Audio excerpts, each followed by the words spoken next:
ధ్యాన మిత్రులందరికీ నమస్కారం. ధ్యానాన్ని నా జీవితంలో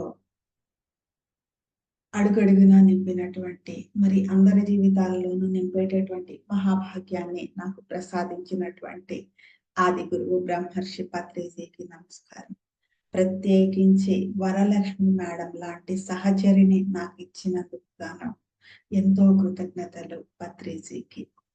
ఫ్రెండ్స్, మిర్దాద్ అనే గ్రంథం గురించి మనం తెలుసుకోవడానికి వెళ్తూ ఏం నేర్చుకుంటున్నామంటే, ఒక మనిషి భూమి మీద ఒక ఆత్మావత్ జీవితాన్ని ఎలా జీవించాలి అనేది నేర్చుకుంటూ, ఒక ఆశ్రమ నిర్వహణలో ఉండేటటువంటి ఇబ్బందులేంటి, అందులో చేయవలసినవేంటి, చెయ్యకూడనివేంటి, ఆశ్రమ నిర్వహణ సమయంలో మనం చేర్చుకోవలసినవేంటి, చేర్చుకోకూడనివేంటి, ఎట్టి పరిస్థితుల్లోనూ ఆశ్రమాన్నే ముంచేసే ఆ సామాగ్రిని మనం ఎలా చేర్చుకోకుండా ఉండాలి.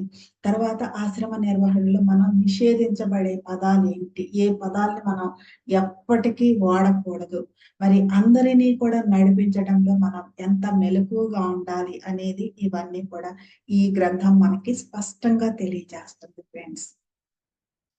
ఒకప్పుడు వరలక్ష్మి మేడం వీళ్ళంతా కూడా ఒక ట్రిప్‌కి వెళ్ళినప్పుడు అక్కడ రిషికేశ్‌లో అక్కడ కూర్చోబెట్టి ఆశ్రమ నిర్వహణ అంటే ఎలా ఉంటుందో, ఎలా ఉండాలో పత్రి సార్ ఆమెకు వివరించి చెప్పడం జరిగింది.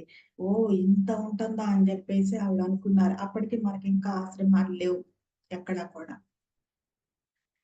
ఎంత ఉంటుందా ఒక ఆశ్రమాన్ని నిర్వహించడంలో అని చెప్పేసి అప్పుడు ఆవిడ ఆశ్చర్యపోయారట. తర్వాత దాన్ని ఎన్నో సార్లు షేర్ చేసుకున్నాము, మేము మాట్లాడుకున్నాము. కానీ అప్పుడేమీ కూడా కంప్లీట్‌గా మాకు అర్థం కాలేదు. కానీ రాను రాను ఒక పని చేయడంలో ఉండే ముందు వెనకలు ఉండే ఆ పరిణామాలు ఎలా మారుతూ ఉంటాయో, మనం మన దృష్టి కానీ, మనం సేకరించే విధానం కానీ, మనం ప్రవర్తించే విధానం కానీ మారే కొద్దీ ఎటువంటి పరిణామాలకు మనం అందరం గురవుతామో అవి మాకు తెలియజెప్పినాయి ఫ్రెండ్స్. అందుకే ఎంతో అవేర్‌గా ఉంటాము మేము.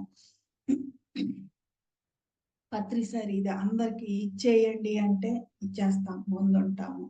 పత్రి సార్ దీనిని మీతో పాటు ఉంచుకోండి అంటే ఉంచుకుంటాం. దేని గురించైనా కలెక్ట్ చేసినటువంటిది ఉంటే కూడా దీనికి మీరు వాడండి అని సార్ చెప్తే దానికి ఉపయోగించేస్తాం ఫ్రెండ్స్.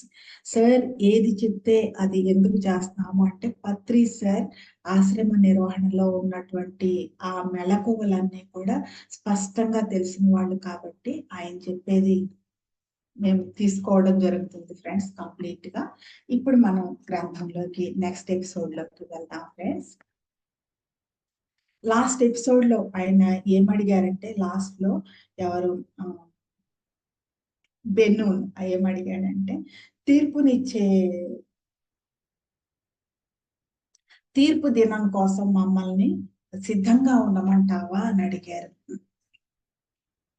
ఇప్పుడు మనం నెక్స్ట్ ఎపిసోడ్ లోకి వెళ్తున్నాం. ఇదేంటంటే తీర్పునిచ్చే రోజు. తీర్పునివ్వడానికి కూడా ఒక రోజు ఉంటుందట ఫ్రెండ్స్ ఆశ్రమాలలో. మిర్దాద్ చెప్తున్నాడు, పవిత్రమైన అంతర్దృష్టి తప్ప నాలో తీర్పు చెప్పే మాటలు లేవు. ప్రపంచాన్ని విమర్శించడానికి రాలేదు నేను, విమర్శింపకుండా ఉండటానికే వచ్చాను. అజ్ఞానం, అవివేకం అన్నవి మాత్రమే అధికార చిహ్నాలను ధరించి వాటిని ప్రతిపాదించి అది ఉల్లంఘింపబడితే శిక్షను విధిస్తాయి. అజ్ఞానం, అహంకారం అన్నవి మాత్రమే. ఫ్రెండ్స్, ఎప్పుడు కూడా పత్రి సార్ ఏం చెప్పేవాళ్ళంటే, ఏదైనా ఒకటి జరిగింది అంటే మనకి అన్యాయం జరిగిందనో, నష్టం కలిగిందనో, ఇట్లా ఏదైనా జరిగినప్పుడు నోరు విప్పి మాట్లాడటం గొప్ప విషయం అనుకుంటారు, కానీ నోరు మూసుకొని సహించటం గొప్ప విషయం అని చెప్పేవాడు ఫ్రెండ్స్. ఈయన ఏమన్నారంటే, పవిత్రమైన అంతర్దృష్టి తప్ప నాలో తీర్పు చెప్పే మాటలు లేవు. పవిత్రమైన అంతర్దృష్టి ఉంది, దాంతో మాత్రమే నేను అందరితో దానిని మాత్రమే నేను అందరితోనూ చెప్తాను. ఆ దృష్టితోనే నేను మాట్లాడతాను తప్ప తీర్పునిచ్చే మాటలు నా దగ్గర లేవని చెప్పారు. ప్రపంచాన్ని విమర్శించడానికి రాలేదు నేను. పత్రి సార్ ఎప్పుడు కూడా ప్రపంచాన్ని విమర్శించేవాడు కాదు. ప్రపంచం అంతా దానిదైన స్థితిలో అది సరిగ్గానే ఉంది, నువ్వే సరిగ్గా లేవు చూసుకో అనేవాళ్ళు. విమర్శింపకుండా ఉండటానికే వచ్చాను. అజ్ఞానం, అవివేకం అన్నవి మాత్రమే అధికార చిహ్నాలను ధరించి వాటిని ప్రతిపాదించి అవి ఉల్లంఘింపబడితే శిక్షను విధిస్తాయి. అజ్ఞానాన్ని నిర్దాక్షిణ్యంగా విచారించే న్యాయ నిర్ణేత అజ్ఞానమే.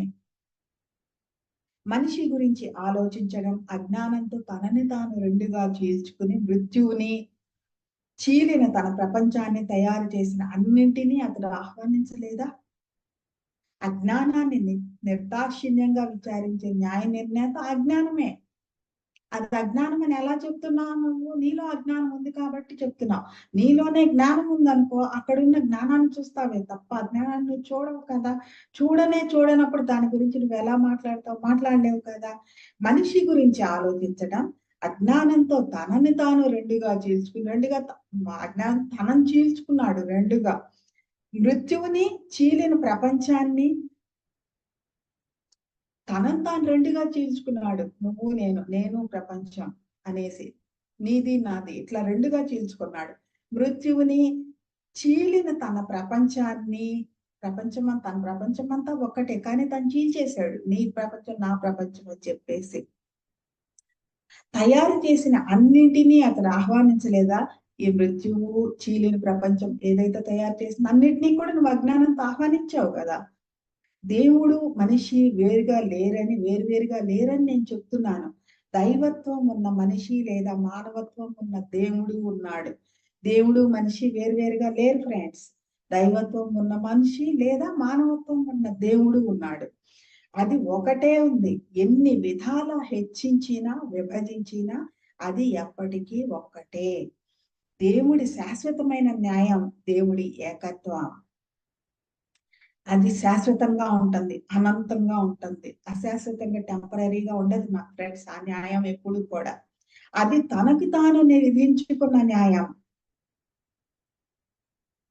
దేవుడి శాశ్వతమైన న్యాయం తనకి తాను విధించుకున్నటువంటి న్యాయం. అది కోర్టులు న్యాయ నిర్ణేతలు ప్రకటింపనవసరం లేనిది, దాని యోగ్యతను శక్తిని వారు సమర్థించనవసరం లేనిది. మరి ఎప్పుడు కూడా ఎట్లా ఉంటుందంటే నేనేం చేశాను, నేను రైట్ చేశాను, రాంగ్ చేశాను అని చెప్పేసాను ఎవరిని అడిగేవాడు కాదు ఫ్రెండ్స్. ఎందుకనంటే తనకి తెలుసు ఇది దేవుడి శాశ్వతమైన న్యాయం, దేవుడి ఏకత్వం నుండి వచ్చింది. అది తనకి తాను విధించుకున్న న్యాయం, ఎవరో ఇచ్చింది కాదు. ఇది న్యాయం అని చెప్పేసి ఎవరో ఇచ్చింది కాదు. ఆ ఏకత్వం నుండి తనకి తాను ఇచ్చుకున్నటువంటి న్యాయం అది దేవుడి శాశ్వతమైన న్యాయం అనేది. అది కోర్టులు న్యాయ నిర్ణేతలు ప్రకటించనవసరం లేనిది. దాని యోగ్యతను శక్తిని వారు సమర్థించిన అవసరం లేనిది. ఎవరు ఏ కోర్టులు కానీ న్యాయ నిర్ణేతలు కానీ ఇది దాన్ని ప్రకటించక్కర్లేదు, ఇది అని చెప్పేసి దాన్ని సమర్థించడం అక్కర్లేదు అనమాట. ఆ అవసరం లేదు అక్కడ. సముద్రం విశాలంగా లోతుగా ఉన్న ఒకే బిందువు కాదా? సముద్రం మొత్తాన్ని చూడండి, మీకు సపరేట్ గా కనిపిస్తుందా? అది లేదు కదా, ఒకటే బిందువు కాదా? భూమి ఎంత దూరం వ్యాపించినా గోళం ఒకే గోళం కాదా? ఇది ఎంత దూరమైనా ఎక్స్పాండ్ అవ్వచ్చు కానీ ఒకే గోళం కదా. గోళాలన్నీ లెక్కకు మించి ఉన్న ఒకే విశ్వం కాదా? అలాగే మానవ జాతి అంతా కలిపి ఒకే మనిషి. ఇదే అఖండం ఫ్రెండ్స్. అలాగే మనిషి తన ప్రపంచాలన్నింటితో కలిసి పరిపూర్ణమైన ఒకే ఏకత్వం. ఇదే వన్నెస్. దేవుడి ఏకత్వం జీవికి ఉన్న ఒకే ఒక్క ధర్మం, దానికి మరో పేరు ప్రేమ. దానిని అర్థం చేసుకుని దేవుడి ఏకత్వం జీవికి ఉన్న ఒకే ఒక్క ధర్మం, దేవుడి ఏకత్వం ఏదైతే ఉందో మానవ జాతి అంతా కలిపి ఒకే మనిషి. దేవుడి శాశ్వతమైన న్యాయం, దేవుడి ఏకత్వం. ఇక్కడ దేవుడి ఏకత్వం అనేది ఆ శాశ్వతమైన న్యాయం ఏదైతే ఉందో అది జీవికి ఉన్న ఒకే ఒక్క ధర్మం. అనేక ధర్మాలు లేవు ఫ్రెండ్స్. అదే ఒకే ఒక్క ధర్మం, అదే దేవుడి యొక్క శాశ్వతమైన న్యాయం. దానికి మరో పేరు ప్రేమ. దానిని అర్థం చేసుకుని దానికి కట్టుబడి ఉండటం అంటే జీవితానికి కట్టుబడి ఉండటం. దానిని వదిలేసి వెళ్ళారని మన జీవితానికి మనమే కట్టుబడి లేము. మన జీవితం గురించి మనమే రెస్పాన్సిబిలిటీ తీసుకోవట్లేదు. దేనికో గాలికి వదిలేస్తాం. గాలికి తెగిన గాలిపటం ఏమవుతుంది? ఎటంటే అటు కొట్టుకుపోతుంది కదా. చుక్కాలు లేని నావ ఏమవుతుంది? సముద్రం యొక్క అల్లకల్లోలానికి గురై ఎక్కడో దేనికో గుద్దుకుని ముక్కలై మునిగిపోతుంది. దానిలో ఉన్న వాళ్ళని కూడా దాన్ని నమ్మి దానిలో ఎక్కిన వాళ్ళని కూడా ముంచి చంపేస్తుంది. అలా అయిపోతుంది అన్నమాట. దేవుడి ఏకత్వం, జీవికి ఉన్న ఒకే ఒక్క ధర్మం, దానికి మరో పేరు ప్రేమ. దానిని అర్థం చేసుకుని దానికి కట్టుబడి ఉండటం అంటే జీవితానికి కట్టుబడి ఉండటం. దేవుడి శాశ్వతమైన న్యాయానికి ఫ్రెండ్స్, వేరే ఏ న్యాయానికి కట్టుబడి ఉన్నా అది జీవం లేని దానికి లేదా మృత్యువుకి కట్టుబడి ఉండటమే. ఇప్పుడు నేను చెప్పాను కదా, చుక్కాని లేని నావ దారం తెగిన గాలిపటం అయిపోతుంది. జీవితం అంటే సమీకరించడం. చుక్కాని లేని నావ దారం తెగిన గాలిపటం ఏమవుతాయి, ఎక్కడో చోట అంతమైపోతాయి అన్నమాట. కానీ ఇది ఏదైతే దేవుడి ఏకత్వం, ఈ ఈ ఒకే ఒక్క ధర్మంతో మనం ఎప్పుడైతే అర్థం చేసుకుని దానికి కట్టుబడి ఉన్నామో అప్పుడు దాంతో పాటు మనం ప్రయాణిస్తూనే ఉంటాము. శాశ్వతంగా అనంతంగా ప్రయాణిస్తూనే ఉంటాం ఫ్రెండ్స్. జీవితం అంటే సమీకరించడం, మృత్యువు అంటే వెదజల్లబడడం. జీవితం కలిపి ఉంచుతుంది, మృత్యువు మాయం చేస్తుంది. అందుకే మనిషి ఈ రెండుకి మధ్య వేళ్లాడుతూ ఉంటాడు. వెదజల్లబడటం ద్వారానే అతడు సమీకరించుకోగలడు. జననం సహజం, మరణం సహజం అని చెప్తాం ఫ్రెండ్స్. అయితే ఈ జీవితం అంటే సమీకరించడం. మనం కొన్నిటిని సమీకరించుకుంటేనే అది జీవితం అవుతుంది. తిరిగి దానిని ఎప్పుడైతే వెదజల్లుతామో అదే మరణం అవుతుంది. అంటే అది స్ప్రెడ్ అయిపోయింది. పత్రి సార్ ఆయన పుట్టిన దగ్గర నుండి కూడా ఎన్నింటినో ఆయన సమీకరించారు, మనందరినీ సమీకరించారు, ఎన్నో గ్రంథాలను సమీకరించారు, ఎంతో నాలెడ్జ్ సమీకరించారు, ఎన్నో పిరమిడ్స్ సమీకరించారు, అనేక లోకాల నుండి ఎందరినో దించుకొచ్చారు, సమీకరించారు. అనేక లోకాలతో అనేక శక్తి క్షేత్రాలతో ఆ అనుసంధానం అనే దాన్ని ఆయన చేశారు. అన్నింటినీ ఆయన అంతటినీ కూడా సమీకరించారు. సమీకరించడం అనేది జీవితం. జీవితం అంటే సమీకరించడం. ఆయన ఉన్నంత కాలం సమీకరించారు ప్రతిదాన్ని కూడా. ఎప్పుడైతే ఆ సమీకరణ అనేది కంప్లీట్ అయిపోయిందో, ఈయన వరలక్ష్మి మేడంతో ఒకటి చెప్పారు, ఒక మాట చెప్పారు ఫ్రెండ్స్. ఏమనంటే, మీరు అన్నింటినీ కూడా సమీకరించుకున్నారు మేడం, మిగతా వాళ్ళు ఆ పని చేయలేదని చెప్పారు ఆయన. ఈ సమీకరణ ఎప్పుడైతే జరుగుతుందో అది జీవితం అవుతుంది ఫ్రెండ్స్. అంటే ఇది ఎప్పుడైతే ఈ సమీకరణ అనేది కంప్లీట్ అయిందో, సమీకరించుకోవడం కంప్లీట్ అయిందో, అప్పుడు తిరిగి అది వెదజల్లబడాలి. ఒక బ్లాక్ హోల్ ఉంటుంది ఫ్రెండ్స్. ఆ బ్లాక్ హోల్ ఏముంటుంది, తన పరిధిలోకి ఏది వస్తే అది లాగేసుకుంటా ఉంటుంది, లాగేసుకుని లోపల వేసుకుంటా ఉంటుంది. అది ఎప్పుడైతే ఆ వేసుకోవటం కంప్లీట్ అయిందో అది బ్లాస్ట్ అనమాట.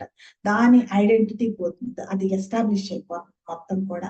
అలాగే ఈ సమీకరణ ఎప్పుడైతే అయిపోయిందో అప్పుడు పత్రి సార్ అందరిలోకి కూడా, అన్నింటిలోకి కూడా ఆయన ఎస్టాబ్లిష్ అయిపోయారు. పత్రి సార్ ఎక్కడ ఉన్నారా లేదా, భౌతిక శరీరంతో ఉన్నారా, ఆస్ట్రల్ గా ఉన్నారా, ఇదంతా అసలు ఇష్యూ కాదు ఫ్రెండ్స్. ఆయన ఎస్టాబ్లిష్ అయిపోయారు సమస్తంలోకి, అనంత విశ్వంలోకి, అనేక ప్రాణికోటిలోకి, చరాచర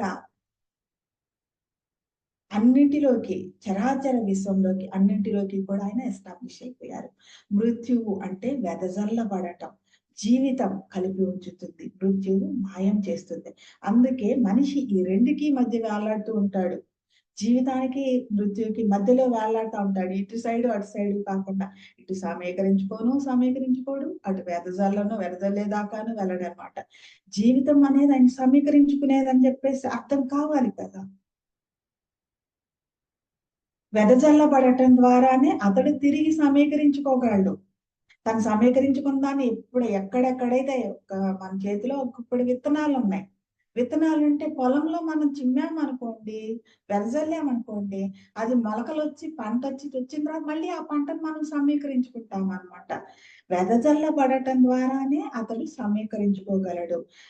విప్పడం ద్వారానే బంధించగలదు. ఈ గుప్పెట్లో విత్తనాలు ఎప్పుడైతే విప్పామో తిరిగి ఆ పంటను మళ్ళీ మనం గుప్పెట్లోకి తీసుకోగలం. సమీకరించడంలో, బంధించడంలో న్యాయానికి కట్టుబడి ఉంటాడు. జీవితం అతనికి బహుమతిగా లభిస్తుంది. వెదజల్లబడటం వల్ల, కట్టుబడి ఉండటం వల్ల అతడు న్యాయానికి విరుద్ధంగా ఉంటాడు. చూడండి,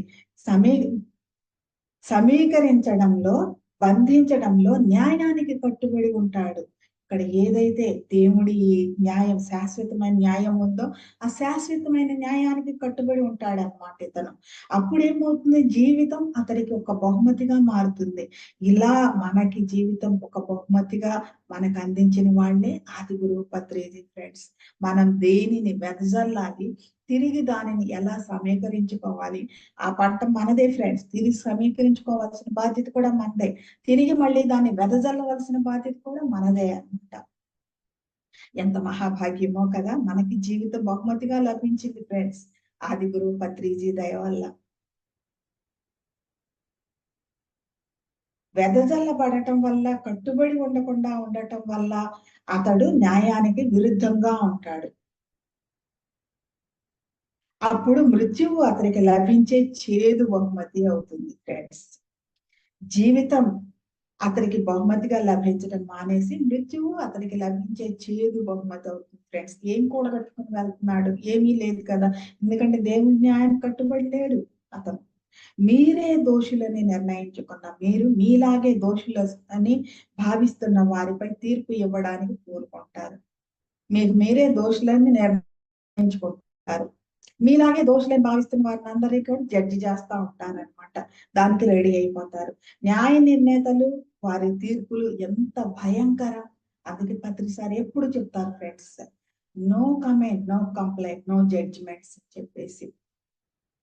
ఎందుకంటే అది ఎక్కడి నుండి వస్తుంది, మనకు మనమే దోషులని మనం నిర్ణయించుకున్నప్పుడే మొదలవుతుంది ఫ్రెండ్స్. మనం దోషులం కాదు కదా, అప్పుడు అవతల పక్కన వాళ్ళు మట్టుకు దోషులు ఎలా అవుతారు? అవరు కదా. ఎంత పెద్ద సత్యం ఫ్రెండ్స్, ఎంత పెద్ద సూత్రం ఇది, జీవన సూత్రం. ఉరిశిక్ష పడిన ఇద్దరు వ్యక్తులు ఒకరికొకరు ఉరిశిక్షను తీర్పుగా ఇవ్వడం అంతకన్నా తక్కువ దారుణం. ఇది ఎలా దేంతో కంపేర్ చేస్తున్నారంటే, మనకు మనమే దోషులుగా అనుకుని అందరినీ దోషులుగా భావించి వారిని ఆ వారి మీద తీర్పు ఇవ్వటానికి రెడీ అవడం అనేది, జడ్జ్ చేయడానికి రెడీ అవడం అనేది, న్యాయ నిర్ణేతలు వారి తీర్పులు చాలా భయంకరం అని చెప్తున్నారు ఈయన. ఇది దేంతో కంపేర్ చేస్తున్నా అంటే, ఉరి శిక్ష పడిన ఇద్దరు వ్యక్తులు ఒకరినొకరు ఉరి శిక్షను తీర్పుగా ఇవ్వడం అంతకన్నా తక్కువ దారుణం అంట. ఇద్దరు ఖైదీలకు ఉరిశిక్ష పడింది. అతనికి ఉరిశిక్ష వేయాలని ఆపోజిట్ వేళ్ళు ఇట్లా చూపించి చెప్పుకున్నా అనుకోండి, దీనికంటే అది తక్కువ దారుణం అంట ఫ్రెండ్స్. చంపేయాలి చంపేయాలి అంటా ఉంటారే, ఆ చంపేయాలి అనేది తక్కువ దారుణం అంట.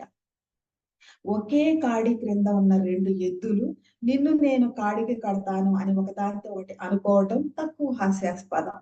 ఒకే కాడి కింద ఉన్నాయి అవి ఆల్రెడీ, పక్కకు తిరిగి చూసి నిన్ను నేను కాడికి కడతానంటే ఎంత నవ్వులాట అది. దానికంటే ఇది ఎక్కువ హాస్యాస్పదం అంట ఫ్రెండ్స్. ఒకే సమాధిలో ఉన్న రెండు శవాలు సమాధి పట్ల ద్వేషాన్ని పరస్పరం వెల్లడించుకోవటం అతి తక్కువ హేయం. దీనికంటే ఒకే సమాధిలో ఉన్న రెండు శవాలు, రెండు సమాధుల్లో లేవు అవి.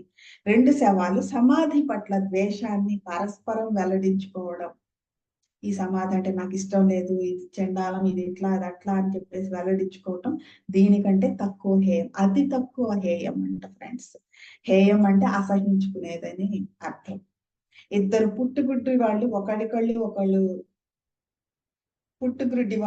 కళ్ళు పెకిలించటం తక్కువ జాలి గొలిపే విషయం. ఇద్దరు పుట్టుగుడ్డి వాళ్ళ కళ్ళు ఒకళ్ళు పెకిలించేస్తాను, నీ కనుగుడ్లు పీకేస్తానని అన్నారంటే అది తక్కువ జాలి చూపించే విషయం అంట ఫ్రెండ్స్.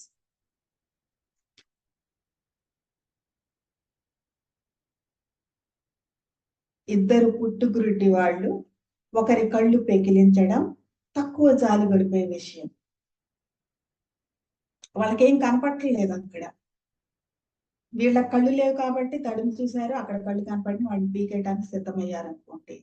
దానికంటే ఇది తక్కువ జాలి గొలిపే విషయం ఫ్రెండ్స్. ఇప్పుడు ఇది ఎట్లా ఉంటుందంటే, మనమే దోషులను నిర్ణయించుకుని అందరినీ కూడా దోషులుగా భావించి వారి పట్ల తీర్పునివ్వడం అనేది ఎలా ఉంటుందంటే, న్యాయ నిర్ణేతలు వారి తీర్పులు ఎంత భయంకరం అంటే అవి వీటికంటే తక్కువ దారుణం, ఎక్కువ దారుణంగా ఉంటాయి, ఎక్కువ హాస్యాస్పదంగా ఉంటాయి, ఎక్కువ హేయంగా ఉంటాయి, మరి ఎక్కువ జాలి గొలిపే విషయంగా ఉంటాయి ఫ్రెండ్స్. తీర్పు ఇచ్చే పీఠాన్ని త్యజించండి. ఎవరిపైన దేనిపైనైనా తీర్పు చెప్పటానికి మీకు న్యాయం తెలియడం ఒక్కటే చాలదు. దానికి అనుగుణంగా మీరు నడిచి ఉండాలి. దేని మీదైనా ఎవరైనా జడ్జ్ చేస్తున్నాను ఇది రాంగ్ అని పత్రిక సార్ చెప్పారంటే ఎలా అంటారు? ఆయన ఆ పీఠం మీద లేరు. కానీ ఇది ఇది ఎవరిపైనైనా దేనిపైనైనా తీర్పు చెప్పడానికి మీకు న్యాయం తెలియడం ఒక్కటే చాలదు. దానికి అనుగుణంగా మీరు నడిచి ఉండాలి. పత్రిసారికి న్యాయం తెలియటంతో పాటు దేవుడి శాశ్వతమైన న్యాయం తెలియటంతో పాటు అదే ధర్మం అని అంగీకరించి దానికి అనుగుణంగా ఆయన నడిచారు కాబట్టి ఆయనకున్న రైట్స్ అందరి మీద కూడా. ఎందుకంటే అందరినీ కూడా ఆ దారిలో నడిపించారు కాబట్టి ఆయన చెప్తారు. కానీ అందరూ చెప్పకూడదు ఫ్రెండ్స్ అది. అందుకే ఆ పీఠాన్ని త్యజించండి అని చెప్తున్నారు. అంతేకాక సాక్ష్యం కూడా వినాలి. ఏ కేసులోనైనా ఎవరు సాక్ష్యం వింటారు మీరు? అక్కడ ఎవరున్నారు సాక్ష్యం చెప్పడానికి మీకు? ఆ చెప్పే వాళ్ళ దృష్టిలో వాళ్ళ శాంతం వాళ్ళు చూడట్లేదు వాళ్ళు. వాళ్ళకేం తెలీదు. ఏం తెలియని వాళ్ళు చెప్పే సాక్ష్యం చెల్లదు ఫ్రెండ్స్. గాలిని న్యాయస్థానానికి రమ్మని ఆజ్ఞాపిస్తారా? ఎందుకంటే ఆకాశం క్రింద సంభవించే ప్రతి ఘటనలో గాలి ప్రేరణ ఉంటుంది. అది సహాయపడుతుంది. నువ్వేం చేస్తే దానికి అది సహాయపడుతుంది ఫ్రెండ్స్. గాలిని న్యాయస్థానానికి రమ్మని ఆహ్వానిస్తారా? నక్షత్రాలను న్యాయస్థానానికి రమ్మని ఆజ్ఞాపిస్తారా? ఎందుకంటే ప్రపంచంలో జరిగే ప్రతి దాని గురించి వాటికి రహస్య జ్ఞానం ఉంది నక్షత్రాలకి. అందుకే చెప్పాను ఫ్రెండ్స్, వైజాగ్ నుండి జ్యోతి భవాని మేడం ఉంటారు. ఆమె ఎప్పుడు నక్షత్రాలతో మాట్లాడుతూ ఉంటారు. వాటి కాంతిని చూస్తూ ఉంటారు. భూమి మీదకి దిగే ప్రతి నక్షత్రాన్ని ఆమె దర్శిస్తూ ఉంటారు అనమాట. ఏంటంటే నక్షత్రాలను న్యాయస్థానానికి రమ్మని పిలుస్తారా, ఆజ్ఞాపిస్తారా అని అడుగుతున్నారు ఈయన. ఎందుకంటే నక్షత్రాలకు ప్రపంచంలో జరిగే ప్రతి దాని గురించి రహస్య జ్ఞానం ఉంది వాటి దగ్గర. ఆదాము కాలం నుంచి నేటి వరకు చనిపోయిన వారందరినీ రమ్మని ఆజ్ఞాపత్రం పంపుతారా? ఆదాం అంటే స్టార్టింగ్ హ్యూమన్, ఎవరైతే మొట్టమొదటి మనిషి భూమి మీద ఉన్నారో అతను అనమాట. ఆ కాలం నుంచి ఎంతమంది అయితే చనిపోయారో వాళ్ళందరికీ కూడా ఆజ్ఞాపత్రం పంపిస్తారా రమ్మని? ఎందుకంటే చనిపోయిన వారంతా బ్రతికి ఉన్న వారిలో జీవించున్నారు. నో డెత్ అని చెప్తున్నాం కదా ఫ్రెండ్స్. కాన్షియస్ అంతా ఒకటే అని చెప్తున్నారు కదా. మరి వాళ్ళు అదే కాకుండా తరతరాలుగా ఒకళ్ళ నుండి ఒకళ్ళకి మనం తరం ముందుకి క్యారీ ఫార్వర్డ్ అవుతూ ఉంది ఫ్రెండ్స్. అంటే మన వెనక ఎవరైతే ఉన్నారో వాళ్ళ మూలాలు మనలో ఉన్నట్టే కదా. ఎందుకంటే చనిపోయిన వారంతా బ్రతికి ఉన్న వారిలో జీవించి ఉన్నారు. ఏ కేసులోనైనా సంపూర్ణమైన సాక్ష్యం కావాలంటే బ్రహ్మాండం మొత్తం సాక్షి కావాలి. కోర్టులోకి బ్రహ్మాండాన్ని తీసుకుని రాగలిగితే మీకు కోర్టులే అక్కర్లేదు అసలు. న్యాయస్థానం నుంచి మీరు దిగి సాక్షిని న్యాయ నిర్ణేతగా వ్యవహరింపనివ్వండి. సాక్షికే వదిలేయండి. మంచి చెడ్డ తప్పు ఒప్పు ఏం చేశాడు ఇప్పుడు, ఈ ఈ తప్పు చేసిన దానికి ఫలితంగా ఎటువంటి శిక్షణ అతను అనుభవించాలనేది సాక్షినే. అతనికే వదిలేసేయండి అని చెప్తున్నారు. పత్రిసారి ఇది ఎప్పుడు చేస్తారు ఫ్రెండ్స్. ఆయన ఎప్పుడు జడ్జ్ చేయరు. ఆయన ఎప్పుడు కూడా జడ్జిమెంట్ ఇవ్వరు. మీ ఇష్టం అంటారు. అంటే జరగబోయే వాటికి ఆ వచ్చే ఏవైతే ఉన్నాయి కాన్సిక్వెన్సెస్ ఏవైతే ఉన్నాయో వాటికి నువ్వే రెస్పాన్సిబుల్. నాకు ఎటువంటి సంబంధం లేదు అనేసి ఆయన చెప్పకుండానే చెప్తారనమాట. ఆయన చెప్పినట్లుగా విన్నామనుకోండి టోటల్ రెస్పాన్సిబిలిటీ ఆయన తీసుకుంటారు. వినలేదనుకోండి మీ ఇష్టం అంటారు ఆయన సింపుల్ గా. మీకు అందరూ తెలిసి ఉంటే ఎవరిని ప్రత్యేకంగా విచారించలేరు. ప్రపంచాలన్నీ మీరు సమీకరించగలిగినప్పుడు వాటిని వెదజల్లిన వారిలో ఒక్కరిని కూడా మీరు శిక్షింపలేరు. వెదజల్లిన వాడిని వెదజల్లటం అన్నదే దోషిగా నిర్ణయించిందని తెలుసుకుంటారు. వెదజల్లిన వాడిని వెదజల్లటం అన్నదే దోషిగా నిర్ణయించిందని తెలుసుకుంటారు. ఇప్పుడు మన లోపల ఒక జ్ఞానం ఉంది ఫ్రెండ్స్. ఒక మాస్టర్ ఉన్నారు, మన లోపల జ్ఞానం ఉంది. ఆ జ్ఞానం ఉండటం దోషం కాదంటారు.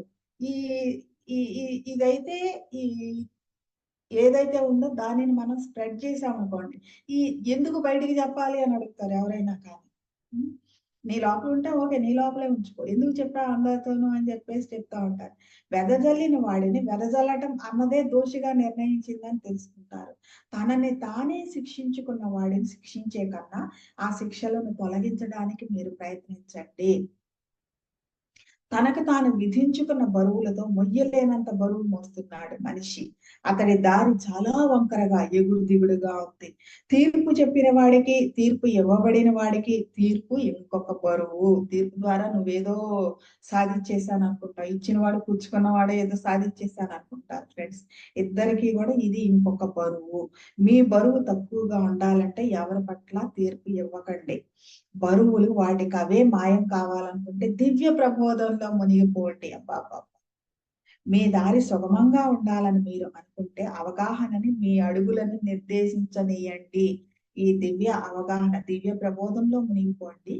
దాని పట్ల మీకు ఎంత అవగాహన ఉందో ఆ అవగాహన ఏదైతే ఉందో దానిని మీ అడుగులని నిర్దేశించనీయండి అని చెప్తున్నారు. బరువులు వాటికి అవే మాయం కావాలనుకుంటే దివ్య ప్రబోధంలో మునిగిపోండి. మీ దారి సుగమంగా ఉండాలంటే ఉండాలని మీరు అనుకుంటే అవగాహన శక్తి ఏదైతే ఉందో దానిని మీ అడుగులను నిర్దేశించనివ్వండి. మీరు నిర్దేశించకండి. నేను ఇలా వెళ్ళాలి అలా వెళ్ళాలని మీరు అనుకోకండి. అది ఎటు తీసుకెళ్తుంది, మీ అవగాహన ఎటు తీసుకెళ్తుందో అటు వెళ్ళండి మీరని చెప్తున్నారు. పవిత్ర అవగాహనను తప్ప మీకు నేను ఎలాంటి తీర్పును ఇవ్వను. పవిత్ర అవగాహన తప్ప నేను మీకు ఎలాంటి తీర్పు ఇవ్వను ఫ్రెండ్స్. ఎందుకంటే నేను దోషిని కాదు, నేను చూస్తున్న మీరు దోషి కాదు. కాబట్టి నేను ఎలాంటి తీర్పును ఇవ్వను. నా దగ్గర పవిత్రమైన అవగాహన ఉంది, దానిని మాత్రమే మీకు ఇవ్వగలను అంటున్నారు. వెన్నూన్ అన్నాడు, న్యాయ విచారణ దినం గురించి ఏమిటి నీ వ్యాఖ్య అని అడిగాడు. ప్రతిరోజు న్యాయ విచారణ దినమే. కన్ను మూసి తెరిచే ప్రతి క్షణంలో ప్రతి జీవి లెక్కలు బేరీజు వేయబడతాయి. ఇది మెయిన్ పాయింట్ ఫ్రెండ్స్. నువ్వేం చేస్తున్నావో నువ్వు ఎవరికి తెలియదు అనుకుంటావు, కానీ ఆకాశిక రికార్డ్స్ లో ప్రతిదీ రికార్డ్ అవుతుంది ఫ్రెండ్స్. కన్ను మూసి తెరిచే ప్రతి క్షణంలో ప్రతి జీవి లెక్కలు బేరీజు వేయబడతాయి. ఏది దాచబడదు, చుంచబడకుండా ఏది ఉండదు. పెరిగే కొద్దీ ఏది పెరిగితే అది చుంచేయబడుతుంది ఫ్రెండ్స్. ఆలోచించే వాడిలో ప్రతి ఆలోచన, చేసేవాడిలో ప్రతి పని, కోరుకునే వాడిలో ప్రతి కోరిక నమోదు చేయబడి ఉంటాయి. ఆలోచించే వాడిలో ప్రతి ఆలోచన నమోదు చేయబడి ఉంటుంది. చేసేవాడిలో ప్రతి పని నమోదు చేయబడి ఉంటుంది, రికార్డ్ చేయబడి ఉంటుంది ఫ్రెండ్స్. కోరుకునే వాడిలో ప్రతి కోరిక నమోదు చేయబడి ఉంటుంది, రికార్డ్ చేయబడి ఉంటుంది. ఏ ఆలోచన, ఏ కోరిక, ఏ పని వృధా కాజాలవు. అలాంటి వాటికే అవి జన్మనిస్తాయి. ఇప్పుడు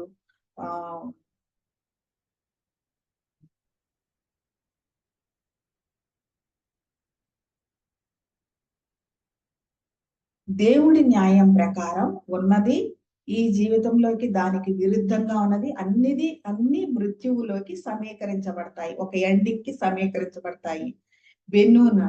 బెన్నూన్ మీ రోజులన్నీ ఒకే రకంగా ఉండవు.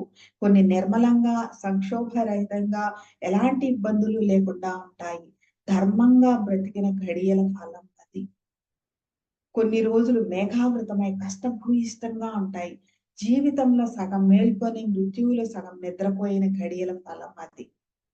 కళ్ళల్లో మెరుపులతో, నాసికా రంధ్రాలలో ఉరుములతో కొందరు తుఫానుపై ఎక్కి వచ్చి మిమ్మల్ని చిన్నాభిన్నం చేస్తారు.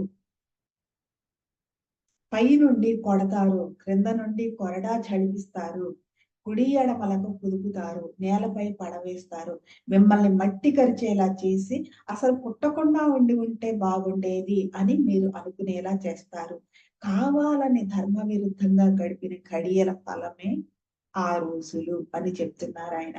ప్రపంచం కూడా అంతే.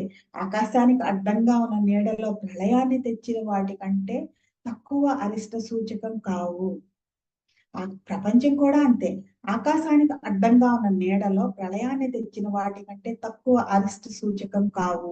కళ్ళు విప్పి చూడండి అని చెప్తున్నారు ఆయన. కళ్ళు మూసుకుని ఉండొద్దు, అవేర్గా ఉండండి, అలర్ట్ గా ఉండండి అని చెప్తున్నారు. మేఘాలు దక్షిణం నుంచి పడమర వైపు సాగితే వర్షం వస్తుందంటారు. మీరు మానవ మేఘాల కదలికను చూసి అంచనా వేసే తెలివితేటలు మీకెందుకు లేవు? మేఘాలు దక్షిణం నుంచి పడమర వైపు సాగితే వర్షం సూచన వస్తుందంటారు మీరు. మానవ మేఘాల కదలికలను చూసి అంచనా వేసే తెలివితేటలు మీకెందుకు లేవు? అని చెప్తున్నారు. పైన ఆకాశంలో ఉన్న మేఘాలు చూసి అవి పడమర వైపు వెళ్తే వర్షం వస్తుందని చెప్తారే, మరి మీ మానవ మేఘాల కదలికలు అంటే మీలో ఉన్నటువంటి ఏ వైపు మీ కదలికలు ఏ వైపుగా ఉన్నాయి, ఎలా ఉన్నాయి అని అంచనా వేసే తెలివితేటలు మీకు ఎందుకు లేవు? తెలివితేటలు ఇక్కడ అంటే ఇక్కడ స్మృతి ఫ్రెండ్స్, అవేర్నెస్ అని అర్థం. మనుషులు ఎంత త్వరగా వారి వలల్లో చిక్కుకుంటున్నారో మీరు చూడలేదా? చూశారు కదా. చిక్కు విడిపడే రోజు దగ్గరలోనే ఉంది. అది ఎంత భయంకరమైన రోజు. మనుష్యుల హృదయం ఆత్మల రక్తనాళాలతో ఆ వలలు వందల సంవత్సరాలుగా అల్లబడతాయి. మనుష్యుల హృదయం ఆత్మల రక్తనాళాలతో ఆ వలలు వందల సంవత్సరాలుగా అల్లబడతాయి అంట ఫ్రెండ్స్. అల్లబడతాయి అంట ఫ్రెండ్స్. ఆ వలలో నుంచి వారిని బయటికి తీయాలంటే వారి మాంసాన్ని, శరీరాన్ని ముక్కలు ముక్కలు చేయాలి. వారి ఎముకలను నలిపివేయాలి. ముక్కలు ముక్కలుగా చేయడం, అణచడం మనుష్యులే చేస్తారు.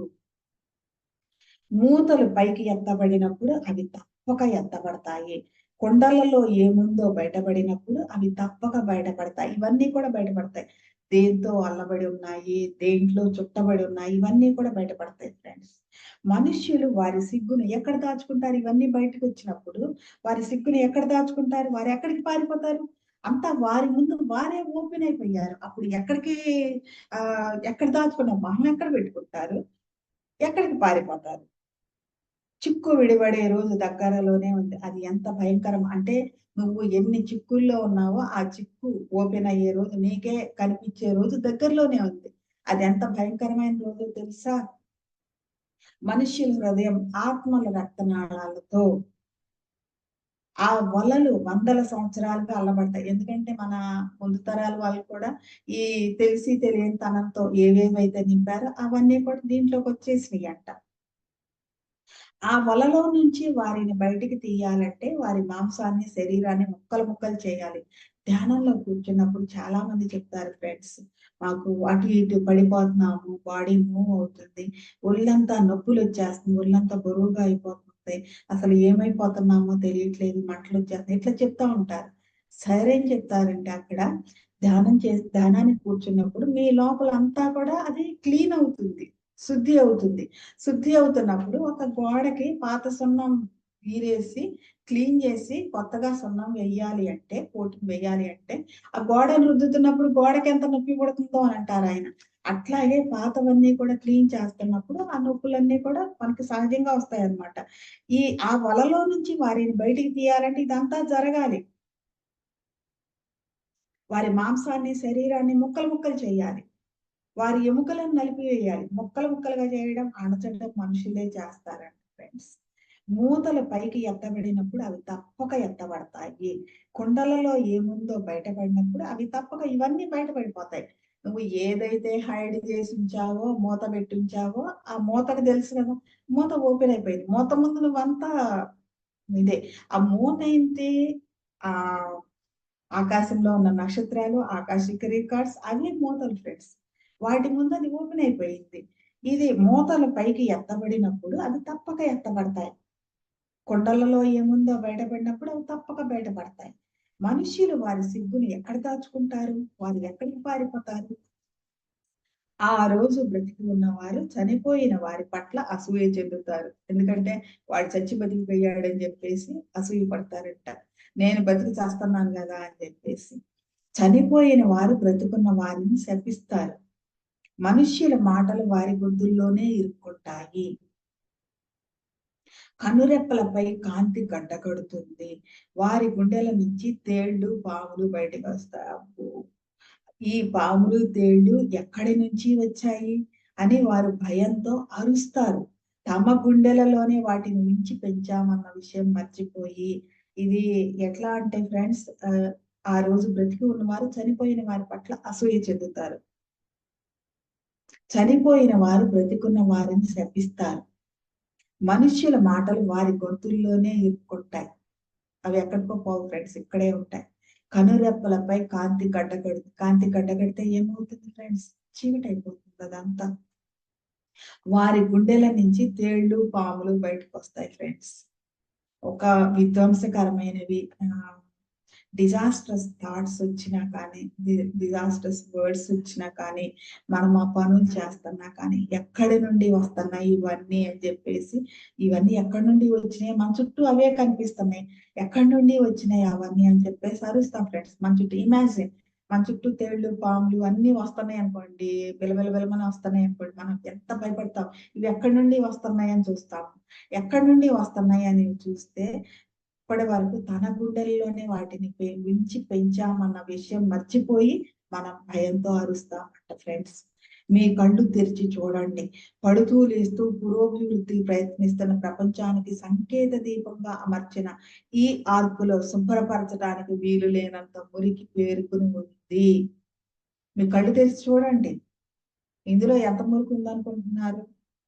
పడుతూ లేస్తూ పురోభివృద్ధికి ప్రయత్నిస్తున్న ప్రపంచానికి సంకేత దీపంగా అమర్చిన ఈ ఆర్కులో శుభ్రపరచడానికి వీలు లేనంత మురికి పేరుకుని ఉంది. అంటే అది శుభ్రపరచడానికి వీలు కాదు, అది అంత మురికి ఉందన్నమాట దాంట్లో. దీపమే ఒక వలగా మారితే సముద్రం దగ్గర ఉన్న వారి పరిస్థితి ఇంకెంత దారుణంగా ఉంటుంది.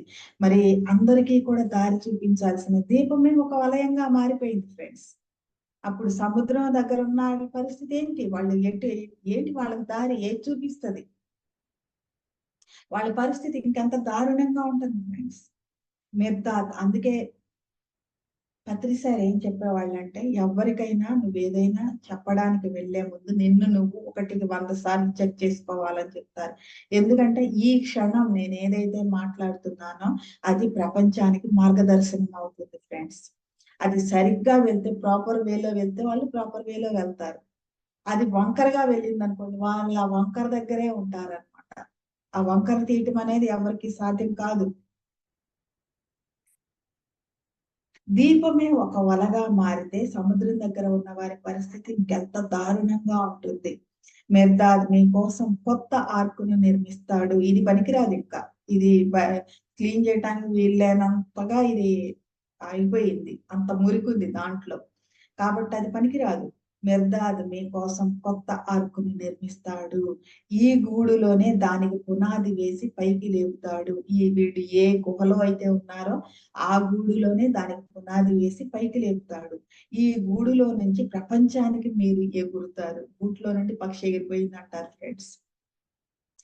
ఈ గూడులో నుండి ప్రపంచంలోనికి మీరు ఎగురుతారు. శాంతి సూచకమైన ఆలివ్ కొమ్మలను పట్టుకుని కాదు, తరగని జీవితంలో దానికి మీకు న్యాయం తెలియాలి, అది పాటించాలి. శాంతి సూచకమైన ఆలివ్ కొమ్మలను పట్టుకుని కాదు మీరు ఉండేది. తరగని జీవితంలో, జీవితం అనంతం ఫ్రెండ్స్. లైఫ్ ఆఫ్టర్ లైఫే ఉంది కానీ లైఫ్ ఆఫ్టర్ డెత్ లేదు friends. There is no end. తరగని జీవితంలో దానికి మీకు న్యాయం తెలియాలి, అది పాటించాలి అని చెప్తున్నారు. జమోరా అంటున్నారు, దేవుడి న్యాయాన్ని మేము ఎలా తెలుసుకోవాలి, దాన్ని ఎలా పాటించాలి? ఇవన్నీ కూడా ఈ మెథాద్ గ్రంథం ఏం చెప్తుందంటే మనకి పరిప్రశ్నలు చెబుతుంది ఫ్రెండ్స్. పరిప్రశ్న అంటే అంటే సరి అయిన అని అర్థం ఫ్రెండ్స్. పరిమళం అంటే సరి అయిన విధంగా తనలో ఉన్నదాన్ని ప్రసరింపజేసేది, స్ప్రెడ్ చేసేది అనేసి అర్థం ఫ్రెండ్స్. ఒక పువ్వు ఉంది, తనలో ఉన్న సువాసనని వెదజల్లుతుంది. అంటే సరి అయిన విధంగా వెదజల్లేది అనేసి అర్థం ఫ్రెండ్స్. పరిమళం అంటే అలా ఈ అధ్యాయం మనం తెలుసుకున్నాం ఫ్రెండ్స్. తీర్పునిచ్చే రోజు అని చెప్పేసి దీని గురించి తెలుసుకున్నాం. దీనిలో లాస్ట్ లో ఈయన ఏమడుగుతున్నారంటే, దేవుడి న్యాయాన్ని ఎలా తెలుసుకోవాలి అని అడుగుతున్నారు. సరి అయిన విధంగా మనం సద్గురువుని ప్రశ్నలు ఎలా అడగాలో ఈ గ్రంథం మనకి స్పష్టంగా నేర్పుతుంది ఫ్రెండ్స్. ఇంతటితో మనం ఈ అధ్యాయాన్ని ముగించి వచ్చే ఎపిసోడ్ లో నెక్స్ట్ అధ్యాయానికి వెళ్దాం ఫ్రెండ్స్. నెక్స్ట్ అధ్యాయం పేరు ఏంటి అంటే ప్రేమే దేవుడి న్యాయం. మిర్దాద్ ఇద్దరు సహచరుల మధ్య ఉన్న విభేదాన్ని వెల్లడించడం. కొత్త ఆర్క్ ప్రస్తుతిస్తూ పాట. ఇది నెక్స్ట్ ఎపిసోడ్ అండి. ఎందుకంటే నేను కళ్ళద్దాలు పెట్టుకోకుండా చదివాను కదా, అందుకని కొంచెం స్లో ఉంది. మరి ఇంతటి గొప్ప గ్రంథాన్ని, జ్ఞానాన్ని మనకు అందించినటువంటి ఆ నిర్ధారికి అంతకాలం ఆయన ఇచ్చిన మాట ప్రకారం ఎదురు చూసి మనకు అందించినటువంటి ఆ గ్రంథాన్ని ఈ ప్రపంచానికి అందించినటువంటి సమాధంకి మరి అందరూ గురువులే అన్నారు ఫ్రెండ్స్. అందరూ గురువులే. ఎందుకంటే మనం దోషులం కాదు అందరిలో దోషాన్ని ఎత్తి చూపించడానికి. సమాధం దోషి కాదు, గురువు. మన కోసం ఒక సద్గ్రంథాన్ని ఆయన మోసారు, ఎదురు చూశారు వచ్చే వాళ్ళ కోసం. మరి దానిని అందుకోవటానికి ఎంతో శ్రమ కూర్చి ఇండిపెండెంట్ గా వెళ్ళి ఆ గ్రంథాన్ని అందుకున్నటువంటి ఆ గురువు గారికి, దీనిని మనకి పుస్తక రూపంలో అందించినటువంటి మైకేల్ నైమి గారికి, దానిని తెలుగులోకి అనువదించినటువంటి తెనాలి సూర్యకుమారి మేడంకి, మరి ఈ గ్రంథంలోని అణువణువున తన ప్రాణశక్తిని, జీవశక్తిని నింపినటువంటి ఆది గురువు బ్రహ్మర్షి పత్రిజీకి ఎంతో కృతజ్ఞతతో thank you so much friends.